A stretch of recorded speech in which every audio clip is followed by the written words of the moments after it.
From the center of the universe, Toronto, Ontario, Canada, this is the SDM Show with your host, Rob Cairns. The SDM Show focuses on business, life, productivity, digital marketing, WordPress, and more. Sit back, relax, grab your favorite drink, and enjoy the show. Here is Rob. Hey everybody, Rob Cairns here. I'm the founder, CEO, and Chief Digital Strategist at Stunning Digital Marketing. In today's show, I have Mr. Dave Burnett with me. And by the way, this is the first on the SDM Show. He's a fellow Torontonian.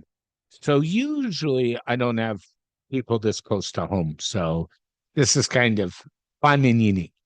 And Dave and I are going to talk about AI and SEO. So sit back, relax, and enjoy the show. The SDM Show is brought to you by Stunning Digital Marketing, the digital marketing concierge that helps you put all your marketing pieces together. We are your marketing experts. We are also your WordPress security experts and know how to lock down a website and protect yourself from bad actors. So contact us at Stunning Digital Marketing today. Excited. Hey, everybody, Rob Cairns here. And today I have my guest, Mr. Dave Burnett, with me. Hey, Dave, how are you doing today? I'm good, Rob. How you doing? Doing good. You know, this is unusual. We're just reminiscing. I have a fellow Torontonian on the podcast with me, and usually I'm talking to people all over the place, and this is like close to home. So welcome. Yeah, thank you. Well, we can talk about, I don't know, maple syrup and beavers and hockey and beer if you want. I mean, I'm sure the audience would love all of that, right? Yeah, of course they would, but that's not what I want to talk about today. I want to jump Okay, in, good. and we can't have a marketing conversation, I hate to say it, without mentioning AI anymore, right? We all know that. Yep. And your expertise is AI and SEO. So I thought we'd jump in and have the conversation, but I also wanted to know, how'd you end up in this crazy space of SEO and AI? So SEO is one story, AI is another, so I'll tell them both. Please. Back in 2007, 2008, I owned a promotional products company. So Okay. t-shirts, hats, pens, all that That's kind of good fine. stuff. And Yep. then the Great Recession hit, and I was losing $70,000 a month. And so Ouch. yeah, that wasn't real sustainable. So as a result, I went out, learned some stuff about the internet, learned a few different things, and I went out and Huh. bought 3,000 URLs. And then when I took those 3,000 URLs, I put up 500 websites. So Okay. as a so as a result of putting up 500 websites, I got pretty good at SEO. Yep. And once I got good at SEO, people started to ask me to do it for them. And so I did. So by 2010, I had the starts of my agency. And that's and the promotional products business came back, which was good. So I ended up with two companies out of the recession. So it Win, worked win, out. win. Yeah. And then the AI side of things. So I was actually a beta tester for OpenAI back in 17, 18, 19 up until till it no longer became relevant a year or two ago. They've got enough testers. They didn't need Yeah. additional people like me. But I get early access to all the AI, OpenAI stuff and different things. So that's the combination of SEO and then seeing where the future was going and into the AI side of things. Yeah. It's such an interesting space right now with AI. I think we were talking before we went to record, there's a lot of people scared. There's a lot of people who are worried about jobs. So I'm not worried about jobs. I would argue strongly it's reshaping how people like you and I do things. Um, we have a printing press that makes books, and we don't print books manually anymore. And we haven't seen the publishing business take a dive because of that. So I don't think it's happening. Um, what do you think is the biggest concern with AI right now? Well, I look at things as people are actually on some point of a curve. And so that everybody has to kind of travel through the different parts of this curve to really understand and get to where they need to be. So the first part of this curve is fear. And so we Hmm. just talked briefly about fear. They're afraid of it. And then what usually happens is they play with it a little bit. And when they play with it, say they play with ChatGPT or something like that, and they get really bad, or not really bad, but pretty bad results. And so they get Yep. really skeptical. They're like, ah, this is kind of crap. What's all this hype about? I don't believe this. And then what happens is they get exposed to something or they get fooled into thinking something was real that wasn't. And all of a sudden they have their aha moment. And Yep. that aha moment then makes them say, hey, this is real. This really applies to me. So I'm going to go and investigate this. So they go into the investigation stage. And then all of a sudden they're like, okay, I see how I can actually use this. I see that I was the problem, not necessarily the technology or the tool. And then they Yep. get into adoption. They adopt it into their daily lives. And then they get into mastery, where they start to master it more and more. So everybody goes through these stages, this curve that has to travel. So it just depends on where you are on that curve as to how you will see the AI that's presented to you and all the different tools. Yeah, and what I would argue, Dave, honestly, is it's all how you use the tool. So I'll share with you an experiment. My partner came to me and said in August, said, could you do up a quick graphic for our family picnic in September? I said, sure, because I'm lazy or smart. I'm not sure which. And I needed another project, but that's another story. And I said, sure, of course I will. So I pumped into AI the prompts I wanted to build this graphic. Now, interestingly enough, I will say I was using Gemini. So, like, choose your AI flavor. And AI wants to be so politically correct, it gave me a multicultural family. And I'm not against multiculturalism, but that was going to go over well for an Italian picnic. So I actually had to turn around and give AI a prompt and say, please change all the family members to Italian, please and thank you. But Well, just to at show least you you, asked it nicely. That's yes. the But the point I'm making is if you feed AI garbage, you're going to get garbage back. It's all based on the prompts and how you use it. Well, the interesting thing for me is I actually look at it as you get back the average because the way the AI models are trained and how they actually reply back, especially the large language models, is by using the next most answered question, next logical part of a word or word in that sentence. So in this Yep. case, you would have been the next most logical image, which is a multicultural family that would have been, produced, whether that was put there by actually having the diverse photos as their training data, or if they had specified that in the model tuning training part before it became interactive with people. However, that ended up happening, that's usually how these models work, is that it's the average. I mean, it's a great average, but it's the average is how it works. Yep. AI and SEO. First question is, and I have to throw it out there, is SEO dead? No. Yeah, I started. Yeah, well, yeah, you got to throw it out there. I mean, if you've Googled something, then no, SEO is not dead. If you've searched for something on a large language model, like you said, pick your flavor, Gemini or ChatGPT or whatever, then no, SEO is not dead. It's just changed. It's fragmented. Basically, it Yeah. originally got fragmented back when social media came along, but there's kind of a different way to look at it as well, is that it's a pie that is continuing to grow. So lots of people are still using Google, and even more people are also now adding AI into it, not to mention Gemini and the AI overviews that are happening in Google. So Mhm. the pie is getting bigger, and SEO isn't dead. It's just changing. That's Yeah. the one thing. And I would say to you, I think SEO is still there, and it's even more relevant for local stuff. I mean, you and I both know smartphones, big deal for SEO. Yep. And we know I've got clients in the retail space. I'm sure you do too. I got clients in the hospitality space. I'll share with you that I've got one client who runs an independent jewelry store in Pickering, Ontario.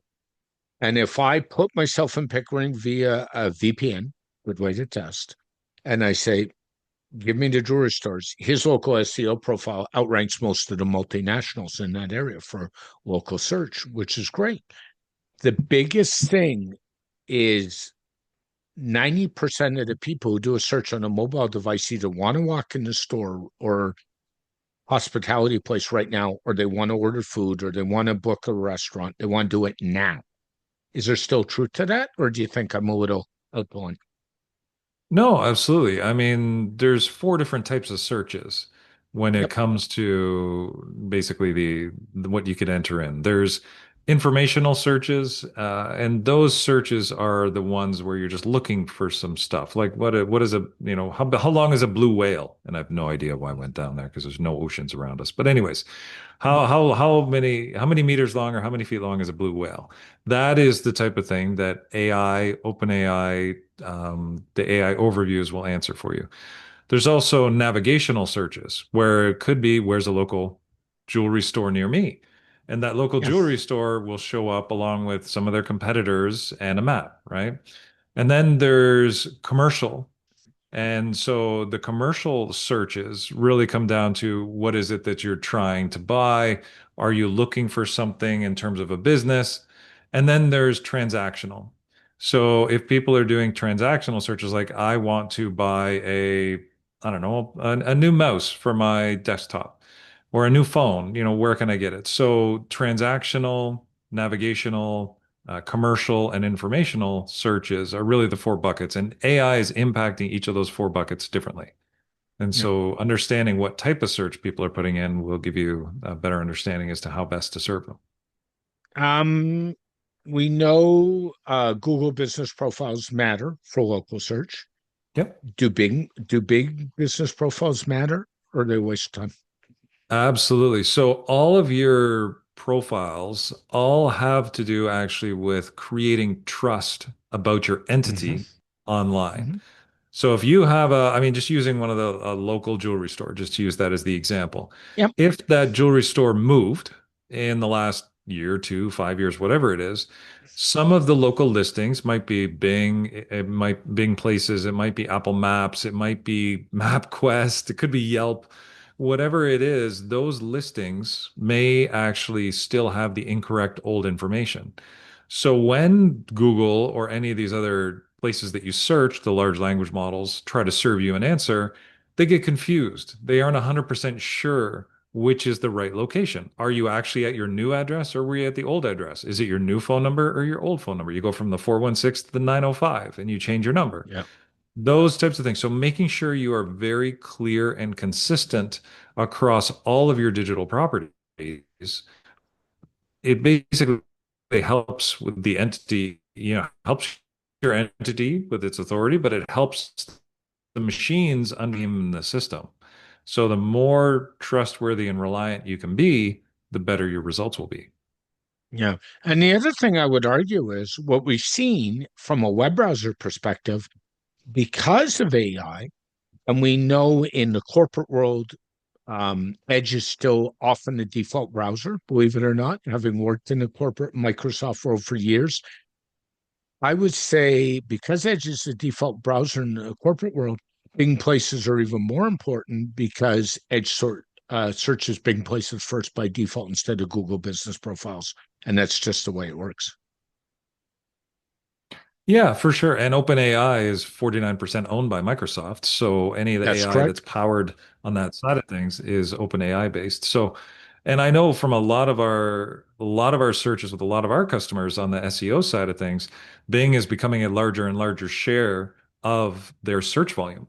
As Google Mm. has lots of AI overviews and there's not nobody is clicking through, not nobody, but fewer people are clicking Yeah. through to Yeah. the answers, their Bing search is actually becoming more and more a portion of their traffic, their website traffic. Yeah. And I know we've all heard it before. If I'm a business owner, if I add a Bing's places profile, I have another profile to maintain and it's time. Well, there's two things. One, it's got to be part of your time. I think it's important. Two, little sneaky tip. You can actually set your Bing profile up to sync with your Google business profile and be lazy if you want. So, you can actually play that game if you have to. Yeah, for sure. There's lots of little tips like that. But I look at it kind of like, okay, if you were going to hang a sign on the front of your door, Yep. and people walk by that sign, do you want that sign to be correct? Do you want to have a sign there at all? Because there's people walking down the Bing path. If you think of it like a physical store, there's people on the AI side of things. So you gotta, if you're gonna hang a shingle outside of your storefront, you gotta hang your digital shingle where people are walking and where people are looking. And that doesn't just apply to Bing and Google. It also applies to, do you have a Facebook page? Do you have an Instagram page? Do you have Yeah. your social Yeah. media, any of your social LinkedIn page? All those different things. They all matter. Yeah. Now you mentioned you get early access to OpenAI.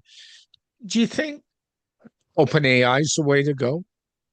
ChatGPT is the way to go, which is tied into OpenAI. Gemini, Perplexity. I mean, we can go down this road, right? And I always say, and I know when I use AI, I tend to use Gemini and then ChatGPT. That's kind of where I sit.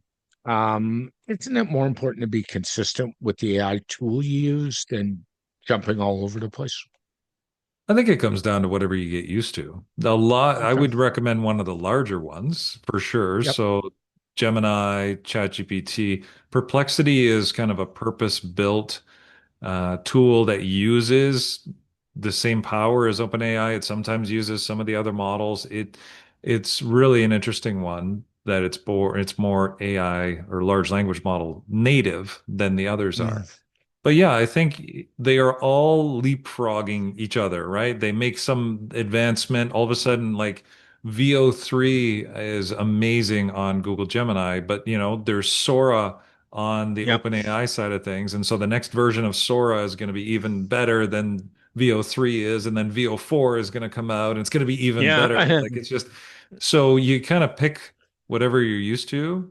And really, I mean, the paid versions of these things are really quite affordable. And if it's $20 a month for, the less expensive paid version of ChatGPT, and it's just roughly the same for Gemini. So it's like, I mean, it's $20 US, so it's more than that Canadian. But either way, it's worth the investment from my perspective. If you're using it for business at all, if you're using it in your work at all, I mean, spend the $20. Just don't get that I, latte.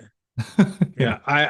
I think truthfully, I think Gemini works out to with taxes and everything about 30 bucks Canadian, but that also gets you not only Gemini, it gets you a 2 terabyte Google Drive account. So you get both for that price. So that's not when you factor that in, that's really not that awful, to be honest with you. And No.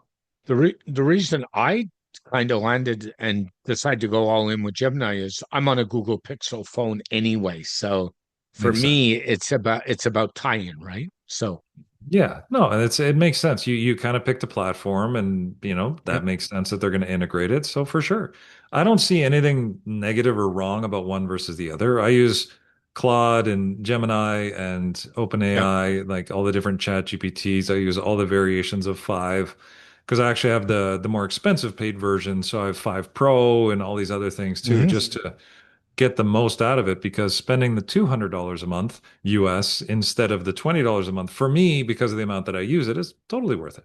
So, Yeah. Cost versus what's worth it to you. I agree. oh yeah, Um, I got this morning, just a little case study for you. This morning we were doing some work sure. for a client, and we did 9 research projects back to back to back. Took a total of 25 minutes to do 9 full research projects that would have been a week's worth of work Yeah. through deep research and Gemini and Pro, the 5 Pro. So it took me longer to reformat the the results than it did to actually do all the research that it came up Yeah. with. And so anyways, it's definitely worth it. No, I would agree. Those who watch this and listen to this podcast know I generate my show summary with AI. I generate my show notes with AI. I will not tell you how much time that saves. I can have show notes in my hand once I produce the audio version in probably 5 minutes. Yeah. And beyond correcting some names and brand names, I'm done. And like people laugh at that, but there's a time consumer right there. And you go back to case studies. I had a client last week who said, can I write him a 14 email sequence for an email marketing campaign? And no word of lie, AI took me 21 minutes to do what I wanted. So Yeah. there, yeah. I mean, you can't beat that. And the other question we get asked often is, okay, so can I Yeah. just write all my content with AI? And so the way that we look at it is AI is the average, which we touched on earlier, right? It's the average Yeah. of everything that's out there. Now it's very good. but what you're going to get is the average content. And there's no way the average content is going to rank unless it's somehow a very long keyword or a very long an answer to a very obscure question. Everything else, it's not going to rank for. So how do you rank from an SEO perspective using AI then? So we use AI to generate what we call foundational content. So Yep. if you're using that jeweler, right, just talking about jewelry, talking about gold, talking about, the four C's of diamonds or whatever you want to do. And then if there's the second layer that we talk about is the news-based stuff. So all of a sudden something came out related to a diamond mine, or there was something interesting that's happening with gold prices, using that as news, but having the individual who's kind of the thought leader talk about that stuff. And then the last one is your actual thought leadership. So things like this podcast, AI is not going to have you and me Yeah. doing this podcast. And so this is original thought leadership for both of us. And this will be unique to both of us and will help both of our SEO to rank for whatever it Yep. is that we're talking about, like GEO or whatever it is we happen to touch base on. So, I could say to myself, I could say in this, Dave Burnett is one of the leading authorities on GEO. And fortunately, if you publish this, the machines may actually listen to it. So that's one Yeah. of the things, it's great to be able to do that, but it's very important to use content in the right way and to still have original thought leadership. Yeah. And I'll give you a good example of that. I did an experiment recently where I took my partner's name and I put it into Gemini. Now, what I'll tell you is she's active on Instagram. Facebook, she has an account, but she's not so active. But I have mentioned her in this podcast. And those who listen to podcast regularly know the podcast is dedicated to her and my late father. So the bottom line is, would you believe Gemini went in and pulled out that she was in the podcast? She was dedicated, and I did it in front of her on purpose. I did not pre-do this. I did not cheat. And she looked at me and said, "Oh my God, Rob." And I said, "And that's pretty accurate." Yeah. So AI does find stuff and AI does do search, and we need to realize that. Well, there's certain models that do search. So the way I think about AI and the way that others should, from my opinion, think Yeah. about AI is there's two parts to it. There's the Yeah. core knowledge, that's kind of the first part, and the second part is AI enabled search. So what Yep. happens is the AI companies go out and they train a model on all the information on the internet, but it's different from Google. So Google is out there scraping all the time and trying to find the best answer and give you a reference to that best answer.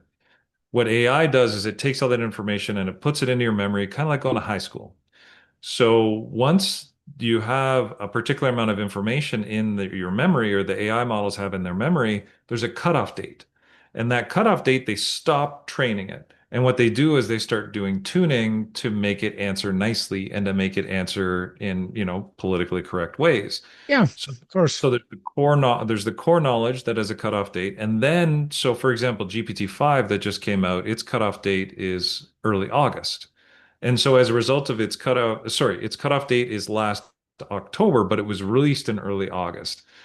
Yeah. So there was a 10 months difference between when its cutoff date. Considered a question in that 10 months, it has to go out to the internet, do search, and come back and bring that information in. So being found in the core knowledge is different from being found in AI search. But most people are just talking about being found in AI search, but it's important to be in the core knowledge as well. Yeah. So true. Um, how do you use AI with SEO? Like we've talked about some of the basis. Like if you had a client that say had a restaurant, and he's selling Chinese food. Let's go there. And how would you use AI to help him? Let me ask you a couple questions. Are you talking about help him with in his business, or are you talking about help him be discovered by AI? Help him be discovered by AI. So if you're helping him be discovered by AI, then he needs to create content. So I like to think about it like Starbucks. Okay. If you're on the internet and you search for Starbucks, you're going to get starbucks.ca or starbucks.com is whatever shows up for you. If you do a Starbucks near me, it's going to show you the local results in a map. If you do Yep. Starbucks Frappuccino, it's going to show you the Frappuccino page. So the important thing to know is how and where you want to show up with all those four different types of searches that I talked about. So if he wants to be found for a navigational search, where he wants to be found in the map, then you have to do a lot of the Google Business Places listings optimizations, getting Hmm. lots of reviews, having better business bureau Yep. reviews, having, Yep. all these types of things really help in terms of rising up the rankings, but you also have to be active on that to be found. So that's not only important for Google, but all of that activity. So reviews are public. Information about your website is public. Google Business Places is public. Public. So the machines scrape that information to be able to find. So if you're like local Chinese food restaurant with the best dishes, then you want to be found. So that's the thing. If you're, and the way you get found is by having an authoritative website that's trustworthy, that has lots of reviews. So if you're thinking about it, it's really how do I get independent third party reviews, information that's Yep. independently verifiable so the machine doesn't think I'm just feeding it information. It's actually real people giving real opinions or talking about your restaurant. So you could also go onto Reddit and talk about all the best restaurants in Toronto if this was the case.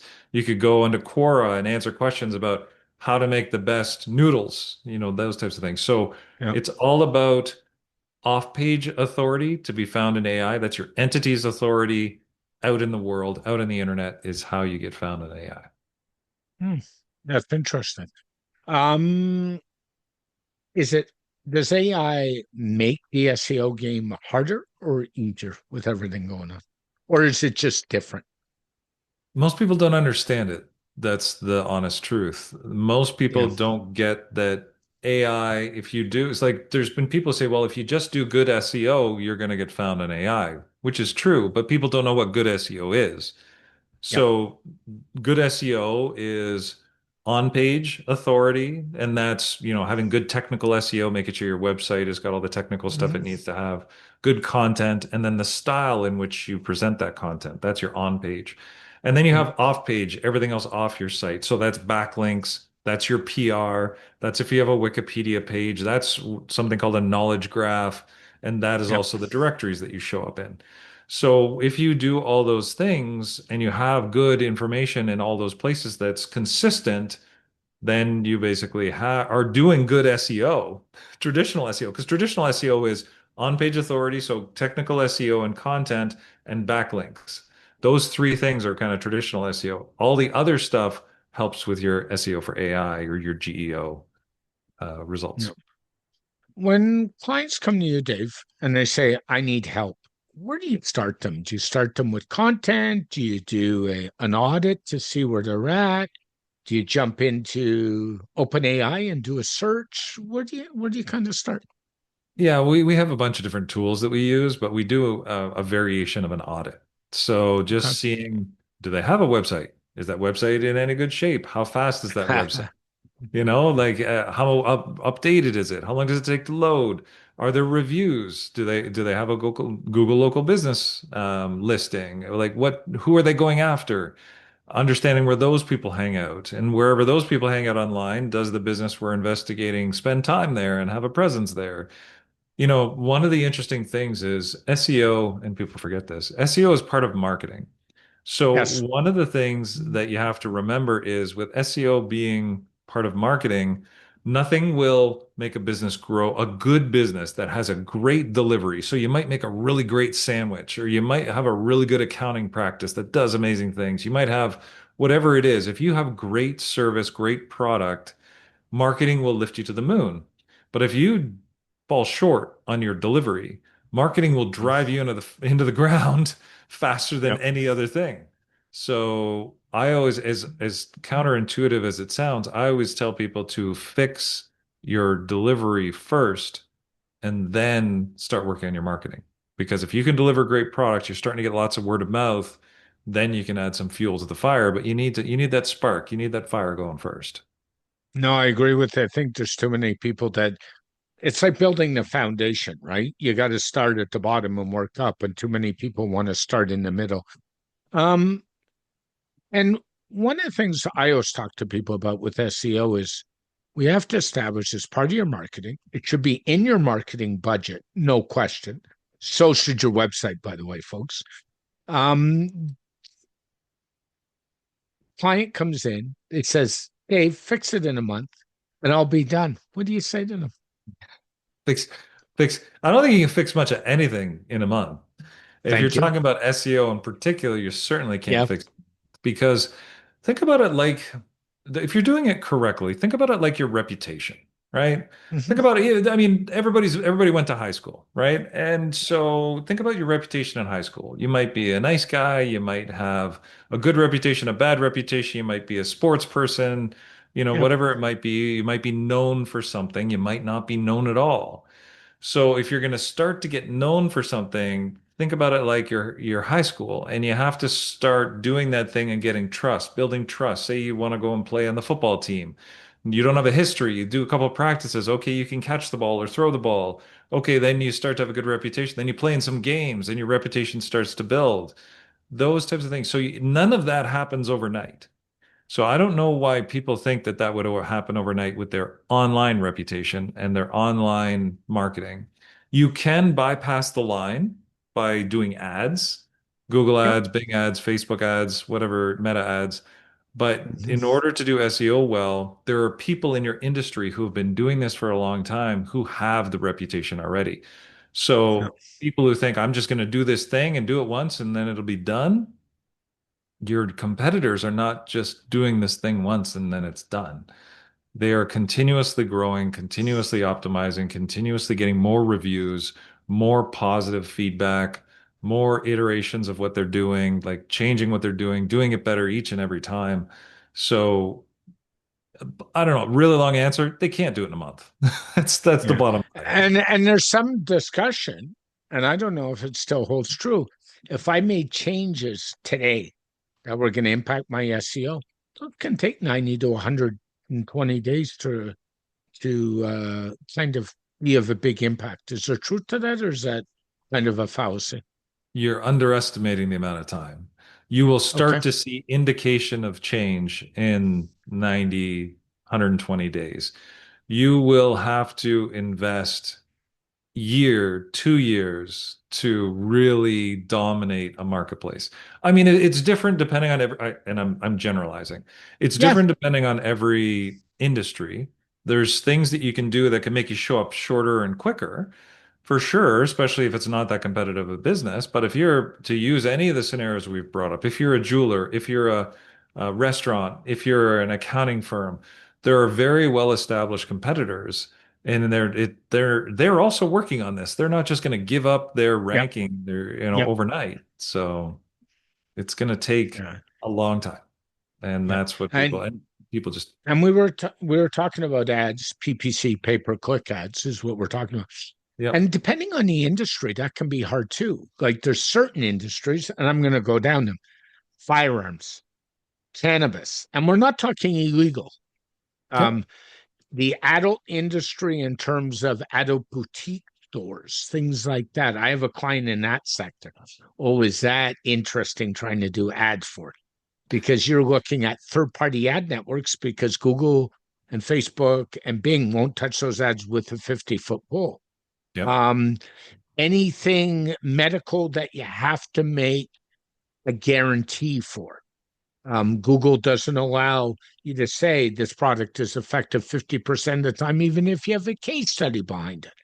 And then the dreaded political ads. I've got clients in that sector, and oh, is that a fun ball game?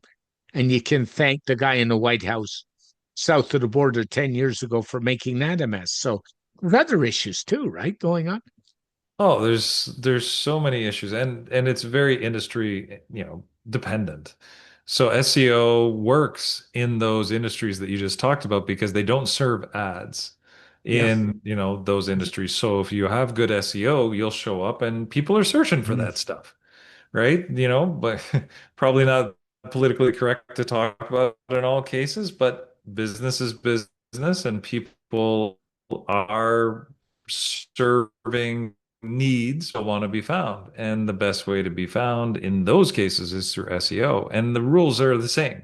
All right. Like that's Yeah. the thing. If you're doing all of this correctly, it doesn't matter what your business is.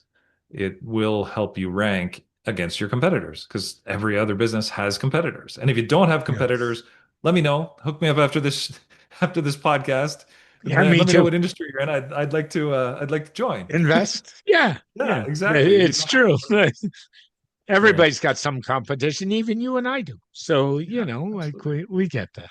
Um, Clients, does your agency talk to me a little bit about your agency? What type of clients does your agency serve and kind of what do you do for them usually? So yeah, so we're a very boutique agency. We only do a Yep. few things. So we just do AI and SEO. We do regular SEO and local SEO as part of that. And then the other thing we do is paid ads and a bit of conversion rate optimization. And all that means is helping people sell more online and make their websites sell more, convert better. So that's all that we do. And we've worked with the whole range. I've been doing this now, as I mentioned, since the Great Recession. We've worked with everything. We're actually the lead gen source behind some of the lead gen companies. So there's people out there who sell leads. Yeah. We actually drive the ads for their leads on our paid ad side of things, and then they turn around and resell those to other people. So we've done everything from education to finance to I mean, you name the industry and we've worked in it. We actually have done a lot of retail. We've done wholesale. We've done B2B, direct to Yeah. consumer, all that stuff. So the people who work with us now, it really depends on what they're trying to do. But we work really well with e-commerce on the paid side. We work really well with e-commerce because we're very conversion focused. We got people Yep. on our team who really, all they do is tracking and conversion. So we do that. Usually mid to larger businesses on the SEO side of things, but we do work with chains that have local locations, and we work with a lot of other companies who need this help. So that's Yeah. that's kind of who we serve. The Yeah. mid to large size organizations is most of what we do. Yeah. You mentioned CRO. What's the biggest platform you're doing CRO with right now is in terms of websites? So the CRO side of things, we're doing a lot of Shopify stores. Yep. So that's where we're doing CRO, and there's a lot of different little things. But the interesting thing about CRO, which not a lot of people realize, is take a look at their website and say they get 10,000 visitors a month. They're 1,000 visitors a month just for Yeah. ease of math. Yeah. If they have 1,000 visitors a month and they've got a 4% conversion rate, right? They're going to get 40 people. They want to take that 4% conversion rate up to a 6% conversion rate where they get 60 people who Yeah. come through their site. But instead, what they don't realize is they may actually be better served to take that 1,000 visitors and make it 3,000 visitors and leave the 4% alone because now all of a sudden they're going to have 120 conversions simply by having more traffic. So some people Yeah. think they've got a conversion problem, but they actually have a traffic problem. Yes. So taking a look at what happens on the site is really, really important. But conversion is very important. Like if your industry averages, everybody's converting at 4% and you're converting at 1% or less than 1%, you got some stuff you need to fix. But Yeah. once you kind of get into the industry average, then it comes down to how good is your offer, how much traffic do you have to your site, and then what is that converting at? So that's and offers and delivery and reputation and all that kind of stuff factor in. But if you're just talking about strictly working on the websites, there's a lot of cool things you can do with Shopify and e-commerce stores. Yeah, no question. And for those who don't know, Shopify is also Canadian, based out of They Ottawa, are. Ontario. They are. Yes, big time. So that talks a little bit about Cyril. It's funny, you're talking about paid ads and how that impacts SEO. And one of the things that's come to mind is because I work with a couple of really big brands, and I just can't name them on air because of NDAs, and you can appreciate that. But Absolutely. the those big brands are spending more and more money on PPC ads today than ever before.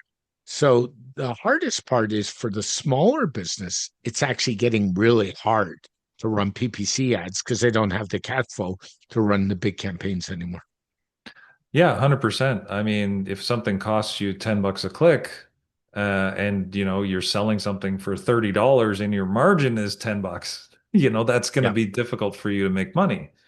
Yeah. Uh, so really, when it comes down to ads, you might you might want to also, if somebody is facing this issue that you're talking about, it may not necessarily be a ads issue or a platform issue. It might be a business model issue. Yeah. So if they are not generating enough cash to pay for their ads, that's going to create cash flow issues. Like I just gave that scenario. So say for example, you make $30 from somebody, but it costs you $10 a click. And say it costs you 10 clicks to convert somebody. Okay. Hmm. That means you have to spend $100 to get a $30 customer. Yeah. That math is upside down. Yep. However, that $30 customer, maybe they stay with you for 5 years, right? That's So if different. you do, yeah, that's totally different. So you make $360 a year times five, right? So all of a sudden you're at a $2,000 revenue for that $100 that you spent to get that client. Makes sense. And that may be worth it for you. But then you got to say, okay, but now I'm in a cash flow crunch because I got to spend $100 to get every $30 client. That math doesn't take me very far. So again, that's a time frame thing. But then the other question is, how can you bring that cash forward? Is there any offer that you can give them? You may want to redefine how you're offering to those people whatever it is that you're offering and be able to bring that cash forward. And so that comes down to changing your offer, changing your business model. Yep. So if you can collect, say, $500 up front, you say to them, look, prepay your first year. And, or, say it wouldn't even be $500. Prepay your first year. I'll give you a 20% discount. That means you got to give me $300 for your first year right now, but I'll have paid $100 to get you as a client, right? But you got to sign up for a 5-year Yeah. contract or whatever. Yeah. And so all of a sudden your cash flow issue is now solved because you changed your business model.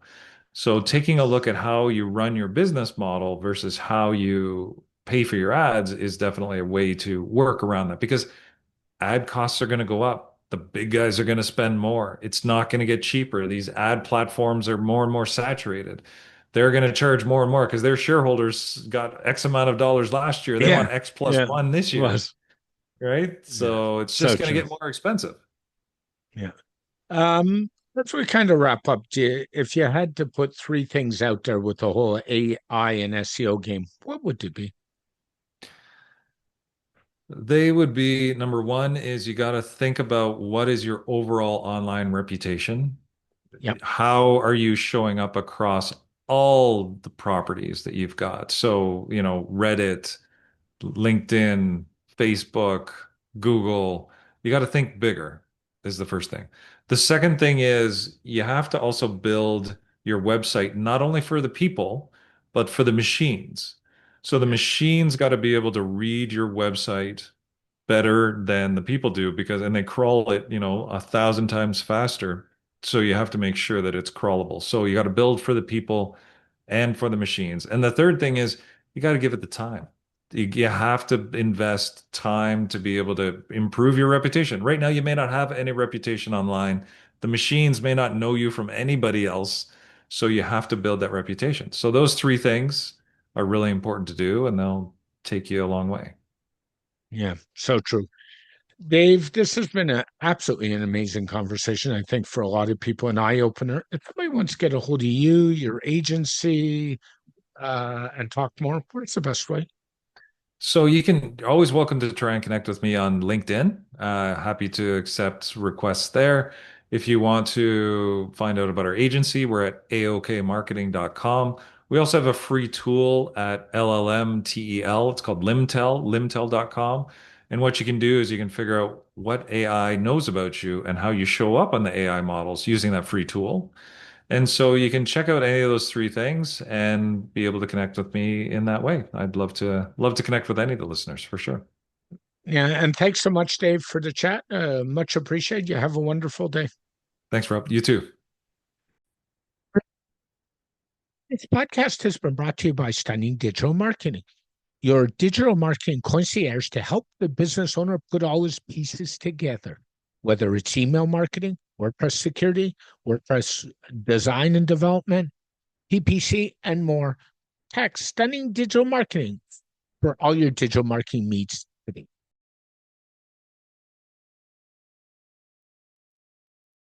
A very special thank you to Dave Burnett for joining me on this edition of the SDM Show. The SDM Show is dedicated to my late father, Bruce Cairns. Dad, I miss you very much every day. My mother, Ann Cairns, who's still doing really well and is an inspiration. And of course, Tiz Maroney. And Tiz, I know I've said it, but thank you so much for all the inspiration you give me every day.